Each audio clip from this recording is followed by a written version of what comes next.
अस्सलामुअलैकुम एवरीवन, मैं अदारा तानी से आपके लिए लेकर आई हूँ फिर से नई वीडियो। हमने लास्ट वीडियो में सेंट्रल नर्व सिस्टम के बारे में पढ़ा था। आज हम पढ़ेंगे पेरिफेरल नर्व सिस्टम के बारे में। देखिए, पेरिफेरल नर्व सिस्टम किस पर आधारित है? वो नर्व्स पे आधारित है जो कि हमारी स्पाइनल कोड से निकलती हैं और ब्रेन से निकलती हैं। जैसे कि इस तरीके से ये पिक्चर थोड़ी मतलब मैंने ऐसी बना दी है बस आपको समझाने के लिए, ठीक है। ये हमारे जो ब्रेन से नर्व्स निकलती हैं, ओके। अंदर भी होती हैं कुछ और बाहर से जो निकलती हैं स्पाइनल कोड से, ठीक है। स्पाइनल कोड में 31 डिवीजन्स होते हैं जो हमने लास्ट वीडियो में भी पढ़ा था, ठीक है। 31 डिवीजन होते हैं इसके, जो भी नर्व्स होती हैं नर्व्स का, ठीक है। और ब्रेन में कितने होते हैं? 12, ठीक है। अब ब्रेन को क्रेनियल नर्व कहा जाता है और जो स्पाइनल होती है हमें उसे स्पाइनल नर्व ही कहते हैं, ठीक है। क्रेनियल नर्व ही कहते हैं ब्रेन वाले को, क्योंकि ब्रेन को हम क्रेनियल भी कभी कर कहते हैं, ओके। आई होप कि आपको ये समझ में आया हो। और टोटल नर्व्स मिलाकर जो ब्रेन में होती है 12 और स्पाइनल कोड में होती है 31, को मिलाकर कितनी नर्व्स होती है हमारी? 43, ओके। चलिए पढ़ते हैं आज peripheral nerve system. This comprises of all those neurons which lie outside the brain and spinal cord and connected these two with receptors, effectors and gland. It is divided into two parts, somatic and automatic nerve system. देखिए, somatic nerve system और automatic nerve system में peripheral nerve system divided है 2 में, ठीक है। तो पढ़ते हैं अब। Somatic nerve system, it is primarily related to voluntary activities. Central nerve system sends impulses to voluntary muscles through somatic nerve system. It is further divided into cranial nerve and spinal nerve, ठीक है। ये भी divided किस में? अब further divided है cranial nerves में and spinal nerve में। देखिए, इसका वॉलंटरी एक्शन मतलब क्या होता है कि हमें ये खुद से होती है। जैसे कि वॉलंटरी एक्टिविटी होती है, जैसे खुद से हाथ हम जैसे हिला सकते हैं, ठीक है। बोलना, चलना, ये सब क्या होता है? वॉलंटरी एक्शन में आते हैं, ठीक है। हम खुद से करते हैं, ठीक है, अपनी विशेष से करते हैं, ठीक है। इसीलिए हम वॉलंटरी एक्शन इन्हें बोलते हैं। अब इनमें पढ़ते हैं जो हमारा वो था, यहाँ पर लिखा हुआ है ना क्रेनियल नर्व, ठीक है।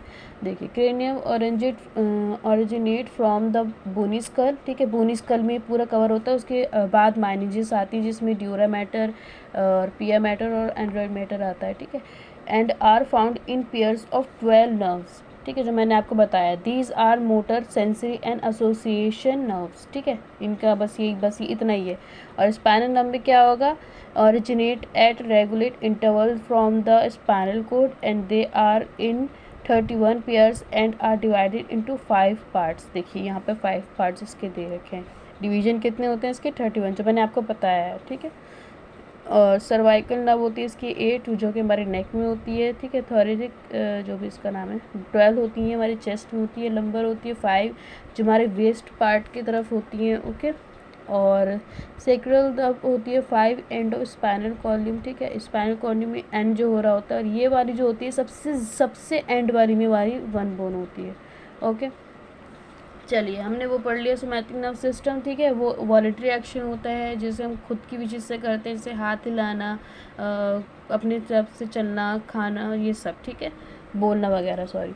और ऑटोमेटिक नर्व सिस्टम होता है, ये इनवॉलेंट्री होता है, जैसे कि हमारे दिल का धड़कना, ठीक है, ब्लड का सर्कुलेट करना, ये सब, ओके। इस थिंकिंग वगैरह यही सब आता है, ठीक है। ये हम खुद नहीं करती, बॉडी हमारी ऑटोमेटिक करती है, इसलिए इसका नाम है ऑटोमेटिक नर्व सिस्टम।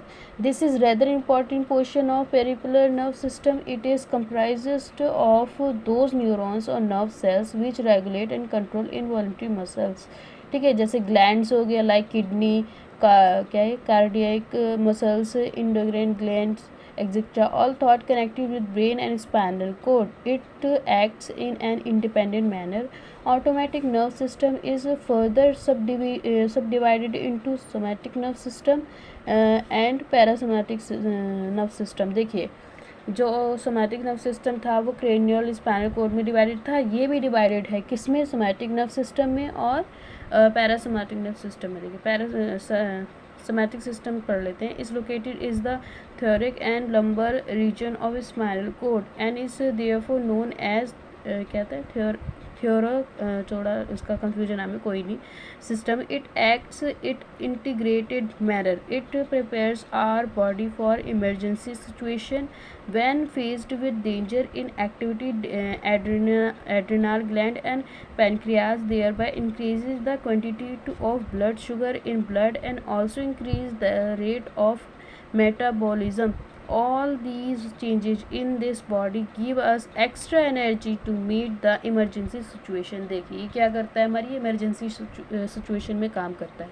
कैसे काम करता है, जैसे कि आपने सामने कुत्ता देख लिया, ठीक है, या फिर बहुत ही डेंजर ऐसी कोई चीज़ देख ली, छिपकली देख ली कि आप बहुत ज़्यादा डर गए, तो क्या होगा, ये आपके ब्लड को मतलब जैसे कि जो भी आपकी पैरासिम्पैथेटिक सिस्टम होगा वो बंद हो जाएगा और ये वाला काम करेगा और ये आपके ब्लड ग्रुप को ब्लड प्रेशर को और इंक्रीज़ कर रही देगा, ठीक है। आपकी सांस तेज़ चलने लग जाएगी, आपकी जो आँखों की जो रोशनी होती है ना, उसमें दिया नहीं है, बता दे रही हूँ मैं फिर भी, ठीक है, वो तेज़ होने लग जाएगी, आपको साफ साफ दिखने लग जाएगा, ठीक है।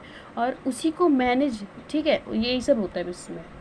और पैरासिम्पैथेटिक कब काम करता है, जब हम आराम में होते हैं, मतलब हमारी बॉडी जब रेस्ट में होती है, जैसे हम सो रहे हैं तो हमारी ये काम करने लग जाती है, ये जैसे और फ्रेश करने लग जाती है हमारे पार्ट्स को, ठीक है, ऑर्गन्स वगैरह को, ग्लैंड्स को। Parasympathetic is located in the cranial and sacral region of spinal cord, hence called craniosacral system. It function to restore our bodily process to normalcy.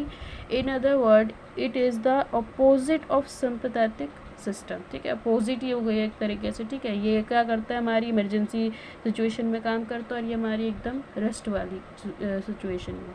Although the two system are antagonistic, they tend to act in a coordinate manner. In situation of fear of or anger, adrenal gland, pancreas are activated by the sympathetic system to generate more energy. The parasympathetic system suspend digestive activity and other functional systems so that energy freed from these is available for use to meet the emergency situation, ठीक है। ये हमारी क्या करता है, एक तरीके से हमारी एनर्जी को बचा के रखता है, एक तरीके से हमारी एनर्जी को यूज़ करता है, ये आप समझ सकते हैं, ठीक है।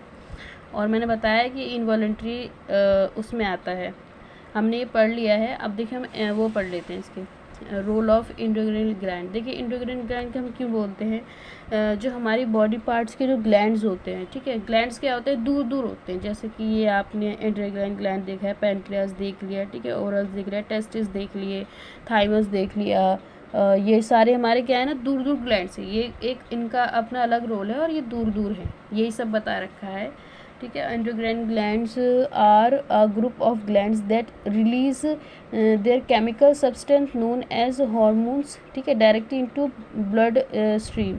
मतलब क्या होता है कि एक जैसे किसी भी चीज़ ने हार्मोन रिलीज़ किया, ठीक है, तो क्या होता है, दूसरा ग्लैंड के पास वो जाता है। अब वो दूसरे ग्लैंड कैसे लेता है वो इसमें बता रखा है, ये आप खुद से पढ़ेंगे, ठीक है। Role of areas endocrine glands in the body have been describe in following table, ठीक है, ये आप खुद से पढ़ेंगे।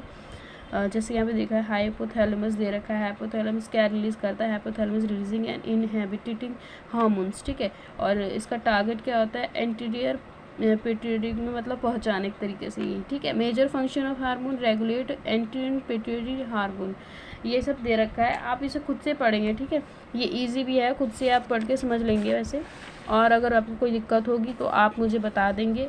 और देखिए अगर आपको किसी भी चीज़ में समझ में नहीं आता है तो यहाँ पर ग्लॉसरी में ना बहुत सारी दे रखी होती हैं, जैसे कि देखिए पेरिफेरल नर्व सिस्टम का दे रखा है कि ये क्या है, न्यूरॉन्स के बारे में बता रखा है, एक्सॉन के बारे में बता रखा है, ठीक है, एंडोक्राइन ग्लैंड्स के बारे में बता रखा है, तो आप खुद से भी पढ़ सकते हैं, ठीक है।